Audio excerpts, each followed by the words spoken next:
નમસ્કાર, હું છું નિશિત. મારી સાથે છે મારા સહયોગી Atul Tiwari. T20 world cup માટે ટીમ ઇન્ડિયાની સ્ક્વોડ એટલે કે ટીમ ઇન્ડિયાની ટીમનું આજે સિલેક્શન હતું. ટીમ જાહેર થવાની હતી, અમદાવાદમાં મીટિંગ હતી અને અમદાવાદમાં મીટિંગ બાદ સ્ક્વોડ જાહેર થઈ ગઈ છે. હવે જે સ્ક્વોડ જાહેર થઈ ગઈ છે એની ઉપર સૌથી મોટો સવાલ એ થાય છે કે શું આ ટીમ વર્લ્ડ કપ જીતવા માટે સક્ષમ છે? હવે બીઇંગ ઇન્ડિયન, ભારતીય તરીકે આપણને તો હોય, ક્રિકેટ ફેન તરીકે આપણને હોય કે ભાઈ ના જે પણ ટીમ મોકલે આપણે તો વર્લ્ડ કપ જીતવાનો છે, એટલે આપણે જીતવાનો છે, એમાં કોઈ ડાઉટ નથી.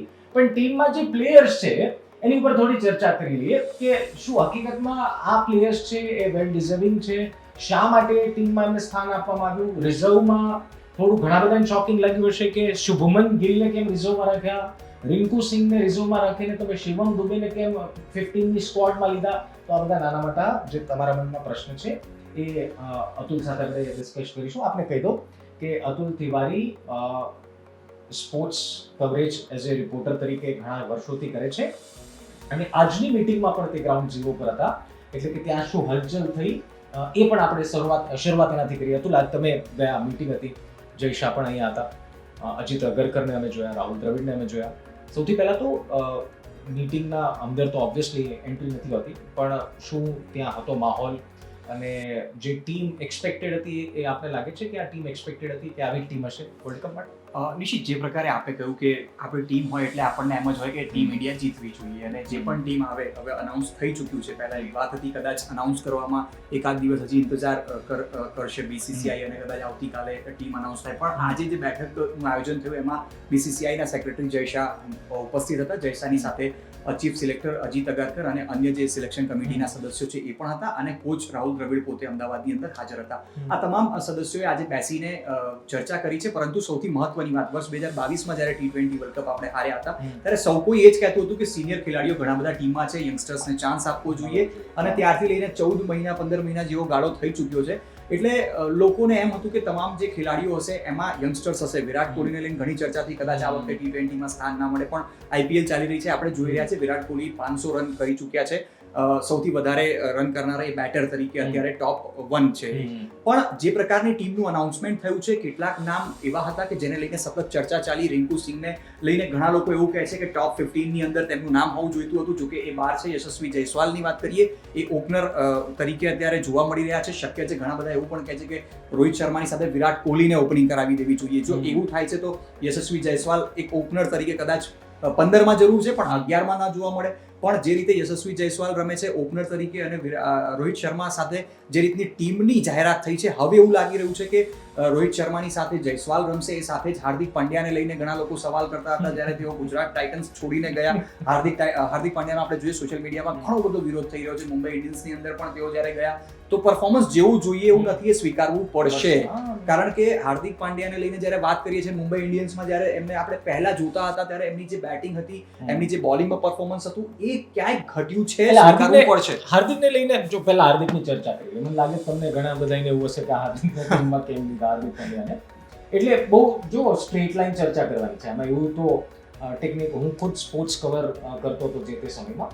હાર્દિકનું ક્રિકેટમાં એન્ટ્રી સૌને ખબર છે કે બહુ હાર્ડ વર્કિંગ છે, સારા પરફોર્મર છે. પાકિસ્તાન સામેની મેચમાં તમને યાદ હશે કે છેલ્લા બોલે એમને આવું કીધું હતું કે ભાઈ હું છું, અને છેલ્લા બોલે 6 મારીને જીતાડી દીધા હતા. કોન્ફિડન્સ ઘણો છે. પરંતુ તમે તિવારી, એક તો અતુલ એ સવાલ થાય કે તમે આઈપીએલના પરફોર્મન્સ ઉપરથી શું વર્લ્ડ કપમાં એન્ટ્રી મળે છે? કારણ કે આઈપીએલમાં આપણે જોયું કે ગુજરાત ટાઇટન્સ જ્યારે ચેમ્પિયન બની ત્યારે પણ એ ચર્ચા હતી કે ભાઈ તમે કેપ્ટન તરીકે એવું શું પરફોર્મ કર્યા. હમણાં મેં વિરેન્દ્ર સહેવાગને એવું કહેતા સાંભળ્યા કે હું સેમ કરન જેવા ઓલરાઉન્ડરને તો ટીમમાં કેપ્ટન છું, હું તો ટીમમાં જ ના રાખું કે તમે 4 ઓવર બોલિંગ કરી લો અને 10-15 રન કરી લો તો કેપ્ટન થોડી બની જાવ. એટલે હાર્દિક પંડ્યા માટે આવી વાત થવા મળી. આપણે જોયું કે વિરાટ કોહલીએ સ્ટેડિયમમાં લોકોને હાર્દિકને બેકઅપ કરતા જોવા મળ્યા કે ના ના ભાઈ તમારે વિરોધ ના કરવો જોઈએ. એ વિરોધ જો કે એની બાજુ છે કે એમાં ઘણા ગુજરાત ટાઇટન્સનું દિલ દુભાઈ ગયું કે યાર આપણે બિલકુલ ચેમ્પિયન બનાયા, જતા રહ્યા, એ જતો રહ્યો. અને એમાં લોચો થઈ ગયો છે કે ગુજરાત વાળા વિરોધ કરે છે અને મુંબઈમાં જ્યાં ગયા છે કારણ કે પરફોર્મન્સ નથી. ટીમ મુંબઈ ઇન્ડિયન્સ હારી રહી છે અને રોહિત શર્મા માટે પણ લોકોને એક પ્રેમ છે. આઈપીએલ ફેક્ટર છે T20 માં સિલેક્શન. જો આપણે એક વાત એ પૂછી કે શું સિલેક્શનનો ક્રાઇટેરિયા આઈપીએલ હોઈ શકે, તો જો આઈપીએલ હોઈ શકે તો હાર્દિક પંડ્યા ડિઝર્વ નહોતા કરતા. કારણ કે હજી હાર્દિક પાંડ્યાનું પરફોર્મન્સ ના બોલર તરીકે એટલું શાનદાર રહ્યું છે ના બેટ્સમેન તરીકે રહ્યું છે. તો હાર્દિક પંડ્યાને જ્યારે લીધો છે ત્યારે એક ઓલરાઉન્ડર તરીકે લીધો છે અને કદાચ ઓલરાઉન્ડર તરીકે આપણી પાસે બીજો કોઈ એવો ઓપ્શન નથી કે જે સીમ બોલિંગ કરતો હોય. મિડ પેસ બોલર હોય ને યસ. હવે તમે શિવમ દુબેને જુઓ તો શરૂઆતમાં આપણે જોયું છે બોલિંગ કરતા હતા પણ અત્યારે જ્યારે ચેન્નઈથી રમે છે બોલિંગ બિલકુલ નથી કરતા. એ સિવાય અન્ય કેટલાક ખેલાડીઓ આપણી પાસે છે કે જે મીડિયમ પેસ બોલિંગ કરે છે અને સારી બેટિંગ કરે છે પણ એમની પાસે એવો એક્સપિરિયન્સ નથી. તો કદાચ એક એક્સપિરિયન્સના ધ્યાનમાં રાખીને હાર્દિક પંડ્યાનો સીધો સમાવેશ થયો અને માત્ર જ્યારે આપણે હાર્દિક પંડ્યા ઉપર આટલી વાત કરી રહ્યા છે તો વાઇસ કેપ્ટન છે એ ટીમના વાઇસ કેપ્ટન એટલે ખૂબ જ મહત્વપૂર્ણ સિલેક્શન છે એમનું કારણ કે એ દરેક મેચ રમશે ક્યાંય એમાં સંશય નથી કારણ કે એ વાઇસ કેપ્ટન છે. પણ તમે જ્યારે બીજા ખેલાડીઓની વાત કરો છો રિંકુ શર્માને લઈને ઘણા લોકો કહી રહ્યા છે કે એ તો ટીમમાં હોવા જોઈતા હતા, શિવમ દુબેને લઈને કહી રહ્યા છે કારણ કે અત્યારે આપણે જોઈ રહ્યા છે. પણ સૌથી મહત્વની વાત એ છે જો તમે કરંટ ફોર્મ જોતા હોવ તો કરંટ ફોર્મમાં હૈદરાબાદના અભિષેક શર્મા ઓપનર શાનદાર બેટિંગ કરી રહ્યા છે હેડની સાથે અને જે પ્રકારે હૈદરાબાદ અત્યારે રમી રહ્યું છે 250 ની ઉપર કદાચ કોઈએ વિચાર્યું નહીં હોય કે T20 માં સ્કોર જશે પણ જે રીતે હૈદરાબાદ બેટિંગ કરે છે એમાં અભિષેક શર્મા અને હેડનો ખૂબ જ મોટો ફાળો હોય છે. આ પરિસ્થિતિઓમાં તમે જ્યારે જુઓ છો ત્યારે બીજા દેશોની પરિસ્થિતિઓ કેવી છે જે બીજી ટીમ છે ઓસ્ટ્રેલિયાની ટીમ હોય તો તમે હેડને જુઓ છો 40 બોલમાં સેન્ચુરી કરી રહ્યા છે, 30 બોલની અંદર 70-80 રન કરી રહ્યા છે એટલે એમને સ્ટ્રાઇક રેટ 200 ને પાર હોય છે. ક્લાસેનને આપણે જોઈ રહ્યા છે, ક્લાસેનનો સ્ટ્રાઇક રેટ 200 ને પાર છે. તો આ બધા એવા ખેલાડી છે. હવે તમે તમારી જે ઇન્ડિયન ટીમની જે આપણી સ્કોડ છે જો એને જોશો તો કયો ખેલાડી 200 ની સ્ટ્રાઇક રેટ ને પાર બેટિંગ કરી રહ્યો છે એ શોધશો તો મળશે નહીં. કારણ કે તમે અત્યારે રોહિત શર્માને પણ જુઓ, શાનદાર બલ્લેબાજ છે, કોઈ શંકા નથી એમના રેકોર્ડથી. વિરાટ કોહલી શાનદાર રેકોર્ડ, કોઈ શંકા નથી અને કદાચ કોઈ સવાલ પણ ના પેદા કરી શકાય. પણ એમના સ્ટ્રાઇક રેટ તમે એમના સ્ટ્રાઇક રેટ જોશો તો 160, 170, 180. હવે T20 ફોર્મેટ આખું ચેન્જ થયું છે. એક સમય હતો 150 રન મારતા હતા T20 માં તો એમ થતું હતું સેફ ટાર્ગેટ છે અને પછી એક એવું થયું કે 200 રન, પછી 225, હવે તો 250 ને પાર થઈ રહી છે. ત્યારે ફાસ્ટ આ ડિબેટ શરૂ કરી ત્યારે હું અતુલ વાત કરતા હતા અને અતુલનું પણ એ જ કહેવું હતું કે ભાઈ તમે T20 ફોર્મેટમાં 60-65 બોલ રમીને સેન્ચુરી કરો અને સામે તમારા કોમ્પિટિટર જે છે કોમ્પિટિટર જશે સાથી ટીમ મેચ હોય અથવા તો બીજા હોય 40-45 બોલમાં સદી કરી નાખે તો એ ડિફરન્સ લોકોના મનમાં દેખાય. જો એક વાત બહુ કન્ફર્મ છે કે તમારે ઇન્ટરનેશનલ ઇવેન્ટ્સમાં સિનિયર ખેલાડીનો અનુભવની જરૂર છે, એમાં કોઈ શંકાને સ્થાન નથી. પરંતુ જેમ અતુલે કીધું કે અભિષેક શર્મા સિવાય જો IPL જ T20 નો ક્રાઇટેરિયા હોય, હાવેવર ફર્સ્ટ ક્લાસ ક્રિકેટ બહુ મોટો ક્રાઇટેરિયા હોય છે કે જ્યારે સિલેક્શન થતું હોય ત્યારે તમે ડોમેસ્ટિક ક્રિકેટમાં કેટલું પરફોર્મ કર્યું, લાસ્ટ રણજીમાં તમે પરફોર્મ કર્યું કે નહીં, એ પણ એક મને લાગે છે કે ક્રાઇટેરિયા છે કે પ્લેયર કેટલો ફોર્મમાં છે. પણ જો IPL ક્રાઇટેરિયા હોય તો તમે પંજાબના જીતેશ શર્મા લઈ લો, શશાંક સિંહ લઈ લો, ઘણા બધા પ્લેયર છે તમારી પાસે. શશાંક સિંહનું તમે નામ લઈ રહ્યા છો. કદાચ પંજાબની ટીમ જ્યારે એમને સિલેક્ટ કર્યા હતા ત્યારે કંઈક અસમંજસમાં હતી. બહુ લાંબો સમય પંજાબની ટીમે એવું કીધું હતું કે તમે નહીં, અમે કોઈ બીજા શશાંકને લીધો છે. પછી છેલ્લે પંજાબને થયું કે ના ભાઈ ચાલ આવી જા તું ટીમમાં રમ. અને શશાંક સિંહે જે રીતે પંજાબને 2 થી 3 મેચ જીતાડી છે અને જે રીતે બેટિંગ કરી રહ્યા છે, કદાચ રિંકુ સિંહને આપણે એકવાર ભૂલી જઈએ એ પ્રકારના પરફોર્મન્સથી એમણે ટીમ જીતાડી છે. આપણે આની પહેલા શશાંક સિંહનું નામ ક્યારે સાંભળ્યું નહોતું. પરંતુ જ્યારે વર્લ્ડ કપની વાત કરીએ છીએ ત્યારે કરંટ ફોર્મ ખૂબ જ મહત્વનો છે. તમે એવું કહો છો કે જો ફર્સ્ટ ક્લાસ ક્રિકેટ ક્રાઇટેરિયા છે તો વિરાટ કોહલી જ્યારે IPL શરૂ થયું પહેલા લોકો કહેતા હતા શું ટીમમાં હશે કે નહીં, પણ વિરાટ કોહલી આજે ટીમમાં છે કારણ કે IPL ની અંદર એમણે પરફોર્મન્સ કર્યું, 500 રન કરી ચૂક્યા છે અત્યાર સુધીમાં, ઓરેન્જ કેપ હોલ્ડર પણ છે. અને આમ પણ સિનિયોરિટી પ્રમાણે સિનિયોરિટી અને અનુભવ એમની પાસે, એમનો રેકોર્ડ પોતે, કારણ કે આજે પોતે ઊભા હોય તો સામે બોલરને ટેન્શન રહે. કોહલી એટલા માટે જ કહે છે કે હાઈ પ્રેશર મેચમાં એના પાસે પ્રેશર ને સહન કરવાનું અને પરફોર્મ કરવાની એબિલિટી છે. પરંતુ એક પ્લેયરનો જે મને ડાઉટ તો ન કહી શકાય પરંતુ થોડું શોકિંગ લાગ્યું. આમ તો 2 પ્લેયર છે. એક તો તમે 2019ના વર્લ્ડ કપમાં બેસ્ટ કીપર તરીકે જેને તમે જોઈ રહ્યા હતા KL રાહુલને તમે ડ્રોપ કર્યા છે. ચલો કોઈ વાંધો નહીં, અમે એક પરફોર્મન્સ સ્ટાન્સ હશે પણ એ લખનૌને જીતાડવા માટે મહેનત કરી રહ્યા છે. જો આપણે IPL ને જ માત્ર સેન્ટ્રિક રાખીએ તો. અને બીજા છે રિષભ પંત. હવે જો ભાઈ હું ફ્રેન્કલી મારું વ્યક્તિગત માનવું છે આમાં કોઈ કદાચ તમને રિષભ પંત ગમતો હોય તો વાંધો નથી, મને પણ એઝ અ પ્લેયર ગમે છે, પરંતુ આઉટ ઓફ ફોર્મ છે ભાઈ. તમે યાર હું એમ કહું છું T20 ઇન્ડિયાની સૌથી મોટી ઇવેન્ટમાં 20-25 રન કરે અને કમેન્ટેટર એવું કે હા ક્યાં બાત હે, જોરદાર રમી ગયા છે, આ તો કેપ્ટન ઇનિંગ છે. તો ભાઈ મને તો અત્યાર સુધી કેપ્ટન ઇનિંગ એવી રિષભ પંતની દેખાણી નથી. હવે એનો ક્રાઇટેરિયા સિલેક્શન કરવાનો સંજુ સેમસન માટે હું કહી દઉં ઘણા ચાન્સ મળ્યા છે એમાં નાની પર. અને ફરી અને મને લાગે છે સંજુ સેમસન માટે લાસ્ટ મોટી ઇવેન્ટનો બિલકુલ, ચાન્સ હશે. બિલકુલ. જો સંજુ સેમસનને રમાડે છે અને ઇફ ઇઝ નોટ પરફોર્મિંગ, એ પરફોર્મ નથી કરતા, તો મને લાગે છે સંજુ સેમસન માટે થોડું મુશ્કેલ છે. પરંતુ જો દિનેશ કાર્તિકની જે સ્ટોરી છે ને, એ પછી હવે એવું કેવું કે હવે તમે ચાન્સ નહીં મળે, એ ઇમ્પોસિબલથી વાત થઈ ગઈ. તમે જો દિનેશ કાર્તિક ક્યાં હતા, ક્યાં આવી ગયા. અને મને ઓલું મોમેન્ટ યાદ આવે છે કે જ્યારે રોહિત શર્મા એને ખીજવતા હતા આઈપીએલમાં કે એવું કે come on, कि ये वर्ल्ड कप के सिलेक्शन के लिए खेल रहा है. તો મને રિષભ પંત અને કેએલ રાહુલ, આ મેં થોડા પ્લેયર વિશે મને એવું લાગે છે બંને કીપર બેટર છે. પરંતુ રિષભ પંતની એન્ટ્રી, કેએલ રાહુલને તમે એક્ઝિટ કરાવી, એમને થોડો આરામ આપ્યો, રેઝોમાં પણ સ્થાન નહીં આપ્યું. અને ઓબ્વિયસ છે કે તમે ઓલરેડી 2 કીપર લઈને ચાલતા હો, તો ત્યારે તમને ત્રીજા કીપરને ચાન્સ મળવો થોડો મુશ્કેલ છે. જો તમે રિષભ પંતની જ્યારે વાત કરો છો ત્યારે ટેસ્ટ ટીમની અંદર આપણે જોયું છે એમણે સેન્ચુરી મારી છે અને કદાચ એવું કહીએ કે ઘણી બધી ટેસ્ટ મેચ આપણને જીતાડી છે, બચાવ્યા પણ છે ભારતીય ટીમને. પણ એ સમયને પણ હવે ખાસો સમય થઈ ચૂક્યો છે, સમય વીતી ચૂક્યો મોટા છે. એક્સિડન્ટથી યસ, અને મોટા એક્સિડન્ટથી બહાર આવ્યા પછી આ એમની પહેલી સિરીઝ છે જે આઈપીએલ તરીકે રમી રહ્યા છે. તો તમે જો ખેલાડીઓના છેલ્લા 1 કે 2 વર્ષનું પરફોર્મન્સ જોતા હો તો રિષભ પંત રમ્યા જ નથી. સીધી ટિકિટ, 1 મહિનો અને હજી તો 8 કે 9 જ મેચ રમ્યા છે અને સીધી વર્લ્ડ કપ T20 વર્લ્ડ કપની ટિકિટ મળી જાય છે એમને. એમની હવે તો ફ્લાઇટ બુક થઈ જશે એમના નામની. અને મને તો એવું લાગે છે જે રીતના એપ્લોઝ કરવામાં આવતા હતા પંતની કેપ્ટનશિપને, પંતના પરફોર્મન્સને, તો મને એક ક્રિકેટ ફેન તરીકે, હું એક પત્રકાર તરીકે કે સ્પોર્ટ્સ જર્નલિસ્ટ તરીકે નહીં, પરંતુ એક ક્રિકેટ ફેન તરીકે પણ મને થોડું અજુગતું લાગતું હતું કે તમે એવું પરફોર્મ નથી કરી રહ્યા. જો વિરેન્દ્ર સહેવાગ, સેમ કરન જેવા ઇંગ્લેન્ડના ઓલરાઉન્ડર માટે આવું કહી શકતા હોય, તો કોઈએ પંત માટે તો આવું કીધું નથી. હાવેવર ઘણા એક્સપર્ટ્સ કહી રહ્યા હતા કે પંતને હજુ પ્રૂવ કરવાનો સમય જોશે અને એમાં ના ન પાડી શકાય. કોઈ પ્લેયર પાસે તમે એવું એક્સપેક્ટ ના કરો કે આવડા મોટા એક્સિડન્ટમાંથી તમે બહાર આવે પહેલી મેચમાં સદી મારીને. It tax time. જો એ ટાઈમ લેવાના છે તો પછી વર્લ્ડ કપમાં લઈ જવાની શું જરૂર ભાઈ? જો ટાઈમ લેવાના છે, વર્લ્ડ કપમાં લઈ જવાની શું જરૂર, આ 100%ની વાત છે. કારણ કે આપણી પાસે ઓપ્શન હતો. હું તો એમ પણ કહું છું કે જો સિનિયર હતા, કદાચ દિનેશ કાર્તિક જે રીતે બેટિંગ કરી છે એમણે, કદાચ દિનેશ કાર્તિક પણ એક સારો વિકલ્પ તો હતા જ. કેએલ રાહુલ છેલ્લા ઘણા લાંબા સમયથી ટીમ ઇન્ડિયા જોડે જોડાયેલા છે, એક્સપિરિયન્સ એમની પાસે પણ છે. હવે એક્સપિરિયન્સની જ વાત કરીએ તો સંજુ સેમસંગ પાસે પણ એક્સપિરિયન્સ છે, ટીમમાંથી ઇન આઉટ થતા રહ્યા છે. પણ જે રીતનો હું ક્રાઇટેરિયા આ જોઈ રહ્યો છું તો સ્વાભાવિક છે કે વિરાટ કોહલી અને પંત માટે તો આઈપીએલનો જ ક્રાઇટેરિયા સીધી રીતે જોવામાં આવ્યો. વિરાટ કોહલી ઉપર ફરીથી કહું છું કોઈ સવાલ નથી, કારણ કે વિરાટ કોહલીના વિશે કદાચ મહેન્દ્રસિંહ ધોની જેવી સ્થિતિ છે. કદાચ આજે ધોની જે રીતે મેદાનમાં આવે છે અને જે રીતે કેમેરો એમને ડ્રેસિંગ રૂમથી ચેસ કરે છે, કદાચ આ ભારતના ઇતિહાસમાં પહેલીવાર આવું ક્રિકેટમાં કોઈ ખેલાડી માટે થઈ રહ્યું છે. Legend, yes legend. અને મહેન્દ્રસિંહ ધોની સિવાય પણ એવું નથી, ભારતમાં ઘણા લેજેન્ડ્સ થઈ ગયા છે. કદાચ રાહુલ દ્રવિડની જમાનામાં બેટિંગ જોઈએ તો મહેન્દ્રસિંહ ધોનીનો ચામ અલગ છે. ચામ અલગ છે, બિલકુલ. કેપ્ટનશિપની જે કેપ્ટન પૂલ છે એટલા માટે અલગ છે. અને ખુદ એમના ટીમમેટ્સ પણ કહે છે કે એના જેવા કેપ્ટન, દૂરંદેશીવાળા કેપ્ટન ઓછા જોયા. શિવમ દુબેને તમે જોઈ લો, ઘણી બધી ટીમમાં ફરીને આવ્યા છે, પણ શિવમ દુબેને આપણે આજે જ્યારે ચર્ચા કરી રહ્યા છે ત્યારે સીએસકે માં જે રીતે પરફોર્મન્સ કરી રહ્યા છે ત્યારે આપણે ચર્ચા કરીએ છીએ. ભૂતકાળમાં આજ મોહિત શર્માને આપણે ત્યાંથી પણ જોયો છે શાનદાર બોલિંગ કરતા, અને ઘણા બધા ક્રિકેટર્સ, ઇવન રૈના પણ ત્યાંથી રમતા રહ્યા, રવિન્દ્ર જાડેજા પણ ત્યાંથી રમતા રહ્યા. તો ધોનીના અંડરમાં સ્વાભાવિક છે કે ઘણા બધા ક્રિકેટર્સ તૈયાર થયા છે અને ઇન્ટરનેશનલ ક્રિકેટમાં એમનું યોગદાન રહ્યું છે.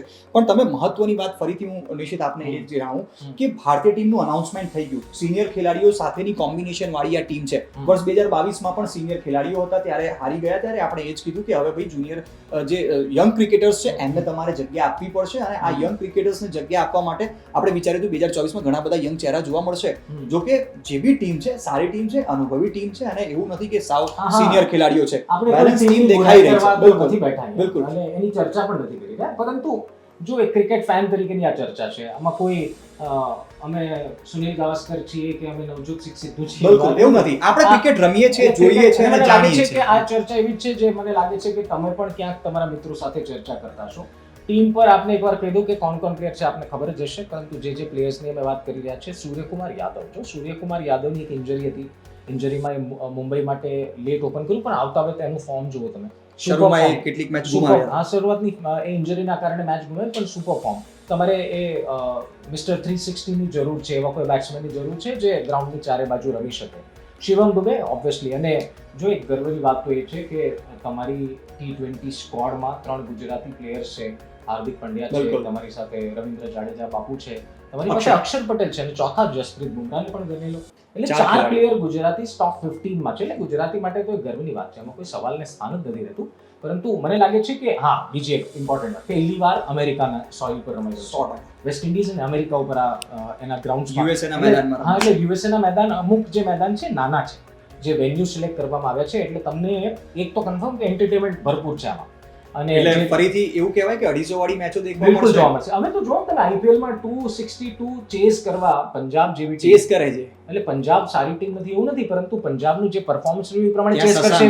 શશાંક જે હા. ચેઝમાં મહત્વનો ફાળો, હું એ જ શશાંકનું અદ્ભુત નામ લઈ અદ્ભુત રહ્યો રનર. છું. યસ, ભવિષ્યમાં જો ટીમ સારી છે, એમાં કોઈ બિલકુલ. ના નથી, પરંતુ એક એક્સપેક્ટેશન ટીમમાં ક્રિકેટ તરીકે, ક્રિકેટર તો આપણે ખબર છે ગુજરાતમાં અને નિશ્ચિત હું ખાલી તમને એટલું જ રોકું, ટીમ સારી છે તમે કહી રહ્યા છો, પણ હવે જે રીતે તમે કહો છો 260 હવે મોટી વાત નથી રહી ગઈ, બધી ટીમો કરે છે.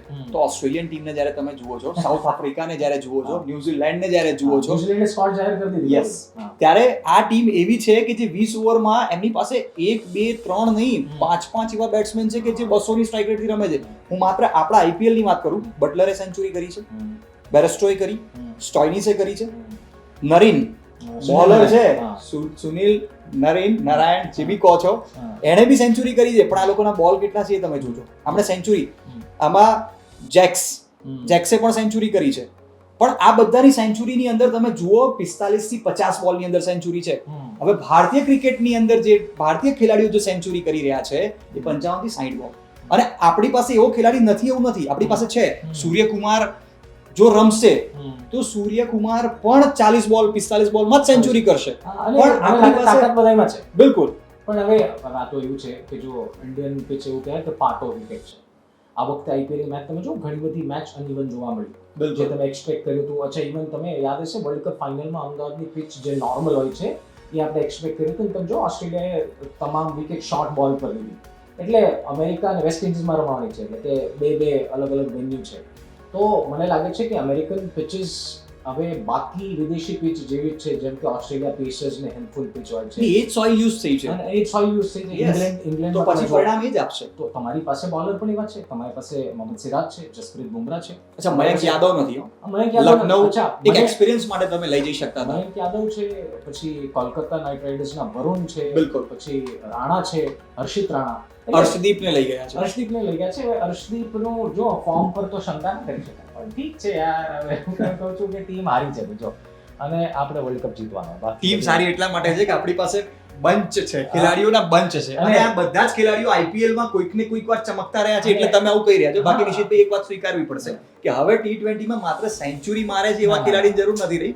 40 45 કે મેક્સિમમ 50 બોલમાં સેન્ચુરી જોઈએ. મલ્ટીવર્સ ક્રિકેટરની જરૂર છે. તમને જો કે તમે એવા પ્લેયર્સને લઈ ગયા છો કે જેણે પોતાની છબી પોતાની રમતથી ઊભી કરી છે. બિલકુલ. એવું તો છે નહીં કે લાઈક એવા લોકોને લઈ ગયા છે કે જે કોઈ દિવસ રમ્યા નથી. એ રમ્યા છે અને એમણે પ્રૂવ પણ કર્યું છે. તમે હાર્દિક પંડ્યાની ગમે એટલી વાતો કરો, એને ભૂતકાળમાં વિદેશી પિચ ઉપર પ્રૂવ કરી બતાવ્યું છે. રિષભ પંતે આપણે અનેક ટેસ્ટમાં બચાવ્યા છે, જીતાડ્યા પણ છે. અને જો કે આમાં કેપ્ટન્સીનો પણ બહુ મોટો રોલ હોય છે હાલમાં ટેસ્ટ મેચમાં. પણ હું માનું છું કે આપણે અત્યારના એટલા માટે સંશય નથી કરતા, કારણ કે ત્રણેય ફોર્મેટમાં આપણે નંબર 1 છે. ટેસ્ટમાં નંબર 1 ટીમ, ODIમાં નંબર 1 ટીમ. પણ આપણે સૌથી વીક હોઈએ તો T20 માં જ છીએ. ટેસ્ટ અને વન ડે માં આપણે શાનદાર છીએ. એટલે T20 મને એમ લાગે છે કે જે પ્રકારનું ક્રિકેટ ઓસ્ટ્રેલિયા બિગ બેશ લીગમાં રમે છે, જે પ્રકારની કાઉન્ટી મેચેસ એમના ખેલાડીઓના સ્ટ્રાઇક રેટ શાનદાર છે. અને આપણે પણ ખબર છે યાર કે T20 માં વેસ્ટ ઇન્ડિઝનો એ કેવો જમાનો હતો, કાર્લોસ બ્રેથવેટ. આજ બી એવા જ ખેલાડીઓ છે. રસેલ તમે આવે છે ત્યારે તમે જુઓ, રસેલ થી આપણે એ જ અપેક્ષા કરીએ છીએ કે બોલને ફાડી દેશે, શોટ મારે છે. તમે એના સિવાય પણ તમે વેસ્ટ ઇન્ડિઝના ઘણા ખેલાડી, હવે હું તમને થોડું ભૂતકાળમાં લઈ જાઉં. યુવરાજ સિંહ તમે જોયો છે. યુવરાજ સિંહ 30 બોલ 70 રન ઓસ્ટ્રેલિયા સામે માર્યા હતા, જે વખતે આપણે વર્લ્ડ કપ T20 જીત્યા હતા. 12 બોલની અંદર ઇંગ્લેન્ડની સામે એને 50 કરી હતી. તો જે સ્ટ્રાઇક રેટ થી યુવરાજ સિંહ રમતા હતા એની અંદર એ મેન ઓફ ધ સિરીઝ પણ હતા. તમે એ જુઓ કે ક્યારે આપણે જીત્યા છીએ, જ્યારે ટીમની અંદર 2 કે 3 ખેલાડી 200 ની સ્ટ્રાઇક રેટની ઉપર રમતા હોય છે, T20 માં વિજય ત્યારે જ સતત મળતો હોય છે. પણ જો ખેલાડીઓ કદાચ 80 રન મારી દે પણ જો 50 બોલ રમ્યો હોય તો નિશિતભાઈ હું એમ કહું છું કે પછી બાકીના ખેલાડીઓને 70 બોલ રમવા મળે છે ને એ બીજા 120 મારીને જશે, તો ટીમનો સ્કોર તો 180 90 100 200 ની આસપાસ રહે છે. તો એ ચેઝેબલ હોય. જો આપણે આટલું રન મારતા હોય તો પીચ એનો મતલબ પાટા છે, સારી બેટિંગ થઈ શકે છે. અને મૂળ વસ્તુ એ છે કે તમે જે ટીમ લઈ જાઓ છો એ પરફોર્મ કરશે કે નહીં એ તો મેચ આવશે ત્યારે ખબર પડશે. અને આમાં કયો તારલો તમારો ચમકી જશે ને, બિલકુલ કે તમે જો યશસ્વી જયસ્વાલ આઈપીએલ રાજસ્થાન માટે પહેલા રમતા હતા, રમતા હતા. પરંતુ યશસ્વી જયસ્વાલનું જ્યારથી તમે ફોર્મ જોયું ત્યારથી તમને નામ આવડે છે યશસ્વી જયસ્વાલ. ટેસ્ટમાં શાનદાર રમ્યા છે. અચ્છા, પછી તમે જો રિંકુ સિંહ 5 છક્કા માર્યા પછી તો ખબર પડી રિંકુ સિંહ નામનો કોઈ પ્લેયર હું છે. એટલે જ અભિષેક શર્મા અને શશાંકની વાત કરી હા, રહ્યો છું, એટલે જેના કરંટ ફોર્મ તોડું લાજવાબ છે. એટલે જો ટીમ સારી છે, હું ફરી એકવાર એટલા માટે વળી કહું છું કે આનો મતલબ, આ ચર્ચાનો મતલબ એવો નથી ટીમ સારી છે એટલે ચર્ચા કરવા બેસી ગયા. ટીમ ખરાબ છે એટલે ટીમ સારી જ છે, પરફોર્મ પણ સારું જ કરશે ને એવી આપણી એક ભારતીય ક્રિકેટ ફેન તરીકે આપણી સૌની એવી અપેક્ષા પણ છે અને ખરા ઉતરશે. પરંતુ જો અત્યારના ચર્ચાનો મુદ્દો એટલા માટે હતો છે કે તમે આઈપીએલ જોઈ રહ્યા છો અને આપણી પાસે ઘણા બધા વિચાર છે. લોકો હજી બી કહે છે સંજુ સેમસંગ કેમ ટીમમાં, હા. કેએલ રાહુલ એની જગ્યાએ કેમ નહીં. તો હા. સંજુ સેમસંગના ચાહકો પણ એવું કહે છે કે સંજુ સેમસંગ હોવો જોઈએ. સંજુ રિંકુ પણ સેમસનના છે. ચાહકો ગજબ છે, હું તમને હા, કહું. મોટો વર્ગ છે. અને ટ્વિટર પર અને એક્સ પર અને બાકી બધા પ્લેટફોર્મમાં સંજુ સેમસંગ વિશે કંઈ પણ તમે લખો તમને ખૂબ સરસ પણ response મળશે. રાજસ્થાનમાં જઈને એમણે ખાસું અને આ વર્ષેનું ખૂબ સારું ખૂબ જ સારું રહ્યું છે. અને અપેક્ષા રાખી કે ભાઈ આપણી ટીમ આ વખતેનો T20 વર્લ્ડ કપ જીતીને આવે અને રાહુલ દ્રવિડના કોચના એના મેન્ટરની હેઠળ મેન્ટર રાહુલ દ્રવિડે ઘણી સક્સેસ ટીમને અપાવી છે બિલકુલ. અને આગળ પણ અપાવશે, એમાં કોઈ શંકાની સ્થાન નથી. હવે અપેક્ષા એટલી રાખવાની કે આ ટોપ 15માં છેલ્લો એકાદ સવાલ ઓપનિંગ કોન્ટેસ્ટ. જો ઓપનિંગ માટે બે ઓપ્શન છે કે રોહિત શર્માની સાથે વિરાટ કોહલી કદાચ ઓપનિંગ કરી શકે છે, પણ વિરાટ કોહલી જો ઓપનિંગ ના કરે તો યશસ્વી જયસ્વાલ સ્વાભાવિક છે. કોઈ બીજું ઓપ્શન ભારતીય ટીમ પાસે હાલ તો છે જ ના. એટલે જો એવું નથી પાછું કે બે કીપરને ના રમાડે, સંજુ સેમસંગ હા. ડિફેન્ડર તરીકે એટલે batter જો તરીકે રમાડે. કોહલી ઓપનિંગ કરે રોહિત શર્માની સાથે તો શક્ય છે કે સંજુ સેમસંગ ટીમમાં હોય. એટલે આમાં તો ઘણા બધા હા. ifs and buts હોય છે, પણ આશા રાખીએ કે જીતી જાય. તો વર્લ્ડ કપની ચર્ચામાં અત્યારે બસ આટલું જ. જો વર્લ્ડ કપના અપડેટ પાછા અમે તમને આપીશું, ચિંતા ન કરતા. ફરી મળીએ છીએ. ધન્યવાદ.